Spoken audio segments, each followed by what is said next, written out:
God, the source of all, that is our source, that we are a part of. It's an energy and a power that we are a part of and that we can tap into. And what we do during prayer is we intentionally tap into that space where we and that energy, that power meet. And I want to take this moment to be very intentional about the fact that there are those that join us by watching these videos on YouTube. And I ask you to include them in this time. Recognize that they too are a part of this moment. And just as it is purposeful that we in this room are here, it is purposeful that they are also here. So I want to hold that intention that we are a community beyond these walls too. So let's tap in together. So we'll take a breath in through our nose and out.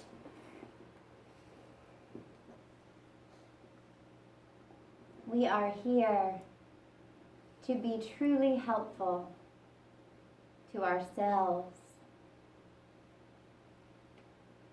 We recognize that when we commit to our own growth, we are blessing the community, the world, others, because there is no separation in truth between myself and another. I commit in this moment to my own healing, to my own wisdom. And I know that in doing this, in making this commitment, in having these shifts, I am in fact not only healing myself, but I am healing all of my brothers and sisters, in particular those whom are in my family and in my immediate vicinity. I recognize that I am here today with great purpose. That whether I am joining here in body in one of these chairs or joining, watching this video, we are all connected. We open our hearts and minds and we will be pointed toward our own wisdom, our own knowing. This time will serve our highest good. Take another deep breath with me. And out. When you are ready, you can open your eyes. We've opened intentionally a sacred and prayerful space to talk about experiencing generosity. And so several things came to me this week, and one of which Nicole so beautifully shared. And can I just say, beautiful. Thank you for sharing your authentic self with us, and what a gift that was, and how purposeful. Thank you for your leadership. Experiencing generosity. I'll start with this. So I looked up the meaning of generosity, and I took one specific point that I want to highlight. And generous is to give larger or more plentiful than is usual or necessary. So to be generous is to give a larger something than what is really necessary or what is really fair. What could be considered fair and equitable. I'm going to start with a couple of points, and one of which Nicole mentioned in her greeting. So to have generosity with ourselves or with others, here is a tip that I have. We've talked about it here in this group, but just raise your hand if you're familiar with the 5 love languages. Okay, most of us are. Okay, if you are not, I'm just going to, or just as a refresher, I believe that one of the ways in which we can be intentionally generous to ourselves and to the people that we love and interact with is find out our own love language and also find out their love language. A love language is essentially a way in which we feel love. So Dr. Gary Chapman, did I make that up? Is that right? Yep. That's him. Good. Oh, yeah. So Gary Chapman, who is a therapist and was a therapist for many, many years for couples, what he began to see was this common theme. What he began to recognize over this period of time is that all of these couples that would come to him would be there at this moment, and it was essentially this one problem. And this one problem was that they did not feel loved. And a lot of times it was the other one would think, I'm really loving the heck out of this person, and they're not getting the message. And this person would think, I'm really loving the heck out of this person, but they're not, and neither one of them are filling each other's tanks. And what he realized is that there are languages to this thing we call love, right? And here are the love languages. He says 5. I don't know, maybe there are more, but I have found these 5 to be very helpful. Quality time, I'm going to cheat. Quality time, words of affirmation, gifts, acts of service. I missed one. Physical touch. I'm sorry. I missed one, didn't I? So quality time, physical touch, acts of service, words of affirmation. So we find out which one of these fills our love tank. So one of mine, I have, essentially Gary says that you really kind of have 2, and ultimately the goal is that you kind of want to get to the place where you can feel loved out of each one of them. I mean, that's the well-rounded thing, when you can feel loved out of each one of them. But I'm going to give us as an example. I forgot to ask you about this beforehand, but I'm sure it's going to be fun. This is my husband, Keith, and my love language, it's acts of service, right? Acts of service is my primary love language. And Keith, his primary is physical touch. And so what Keith needs is a hug. And because physical touch is not my love language, sometimes it just doesn't occur to me. It just doesn't occur to me that, oh, the man might need a hug. So here is the way in which we take care of us. Here is the way in which we can be generous with us. If I know that my love language is physical touch, then guess what should I do to be generous with myself? Not touch myself. That's all I'm ever going to show. What should we do if it's physical touch? That's right. We should ask the people around us for a hug. Yes. We should look at Bedford and go, Bedford, I need a hug. Could you give me a hug? Ask for it. Fill ourselves up. That is being generous with ourselves, to recognize the way in which we feel loved and then to ask for it. That's the definition of being generous with ourselves. And then, how can we be generous with others? We recognize and figure out what their love language is, and then we consciously make a decision to give that to them. Don't you love my time on that? That was kind of brilliant. Anyway, okay, good.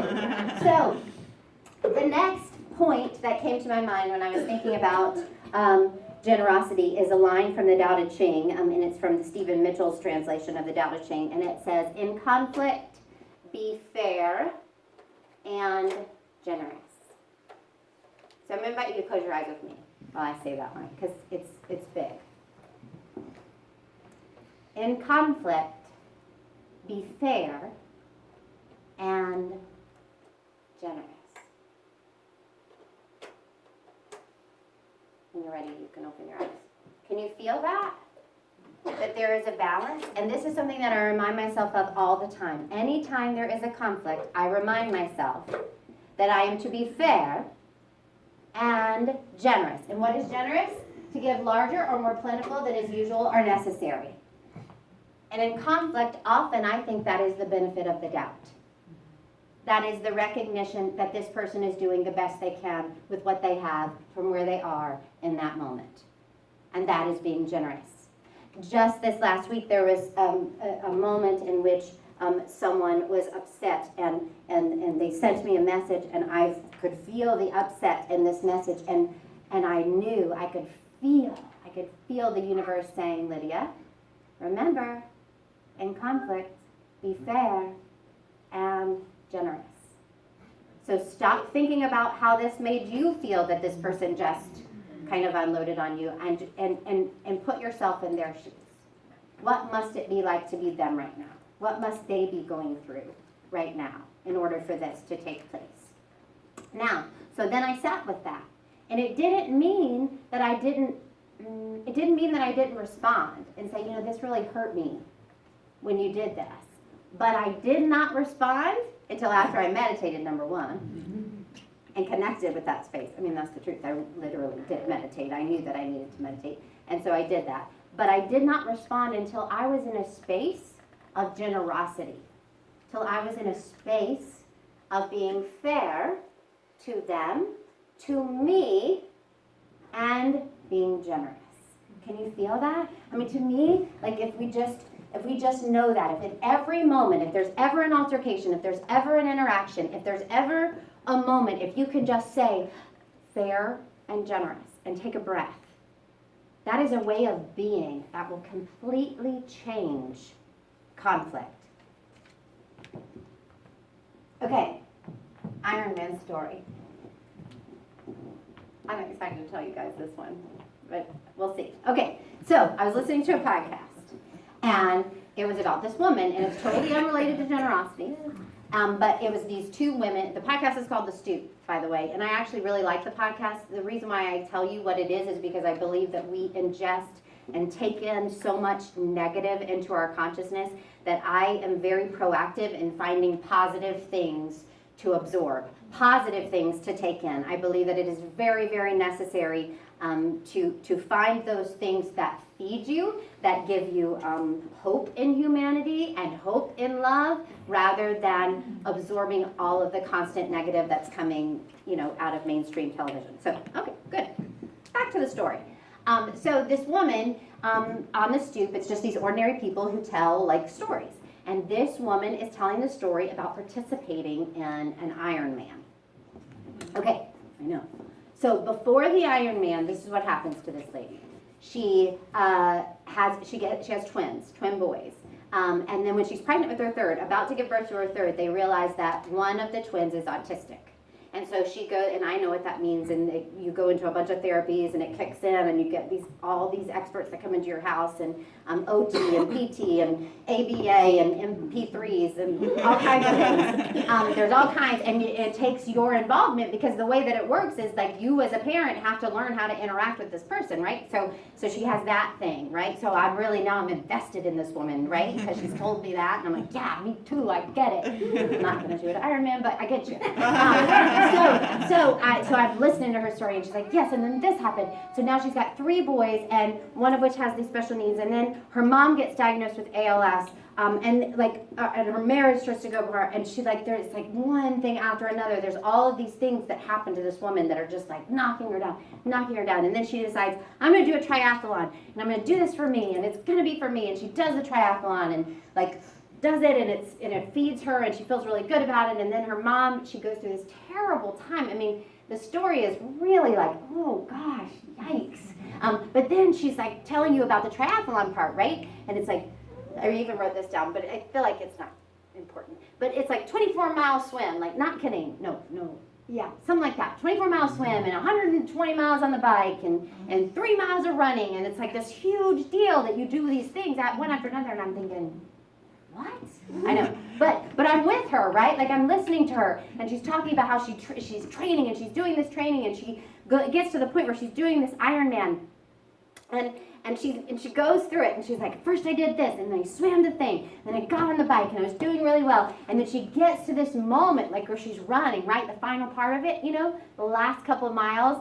Can you feel it? The last couple of miles of the race, and all these years of torture and torment and da-da-da-da. And she says, I just stopped, and I just went to the ground for a minute. And this, I'm not kidding you, this is what I was hoping for. I was hoping she wasn't going to finish. I was please say that you decided to be nice to yourself and that you decided not to finish. Because all our friends are there, right? They're all cheering. They did the line. And what I wanted more than anything was for this woman to say, and you know what I did? I got up and I went and had a cup of coffee. That's what I wanted her to say. And that's not what she said. She finished the triathlon. And it was important, or Ironman. And apparently it's a thing. And they get to say, you are an Ironman. And she was really excited about it. And so I was excited for her. And that wasn't her journey. That's not what she should have done, was to quit. But this is what I want to tell you about that story. This is generosity. That is the definition of generosity. Taking all the steps, following your own guidance, and then finishing or not.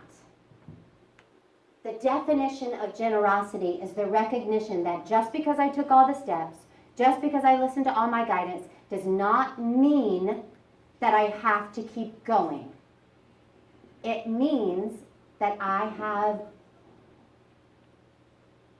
that all the steps were there for a reason, and it was all purposeful, and that whether or not I finish, I am worthy and valuable, and sometimes what my soul wants is for me to be generous and say, you know what, just go have a cup of coffee. Just bag it. This is way too much trouble. Not always. And I can't know that for her. So I'm not, and I just want you to know that I am glad that she finished the Ironman. And I thought I sat with this for a minute. And I'm like, am I just like a really bad procrastinator? Like, do I just not want to do stuff? But I don't think that's it. It was that I was sensing this woman's torment and this woman's toil, and I wanted her to be nice to herself. And see, for me, the definition of me being nice to me, not doing an Ironman. But for her, being nice to her was doing an Ironman. So it made sense that she was doing an Ironman. But for me, I'm like projecting. I'm putting myself in her shoes, and I'm like, come on, just go get your nails done, honey. Stop all this, man. So I leave you with this. To be generous means to give larger or more plentiful than is usual or necessary.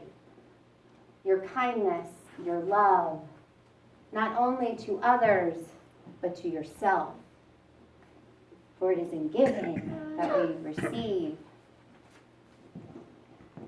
The experience of generosity equals the experience of joy. Have you felt that before? Because that's the truth.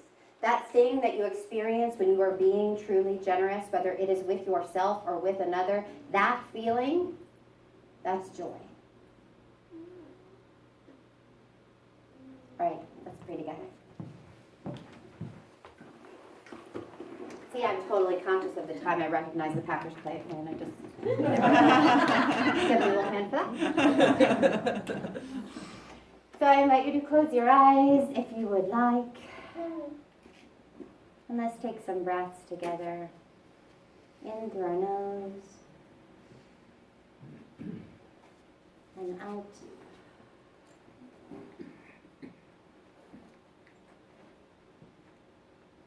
I recognize that I am worthy of wildly receiving.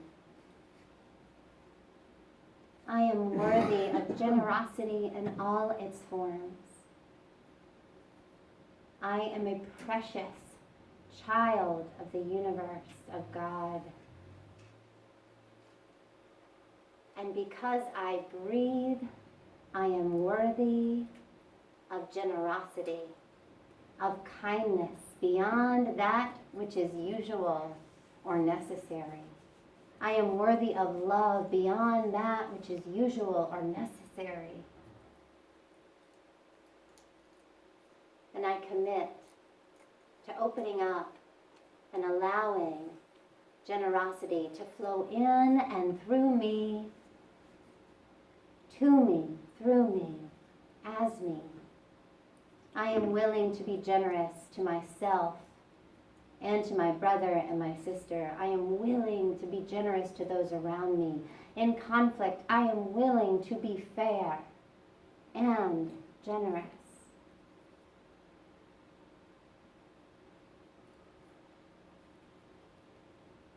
I am here today with great purpose. I have been pointed toward my own knowing, and I will take this with me. And I know that throughout this week, as I am out in the world interacting with others, it will occur to me to be generous. And I will do so. And as I experience that generosity, I will experience joy. And I know that the universe will smile, for that is what I am here for. Joy, love. Let's take another deep breath together.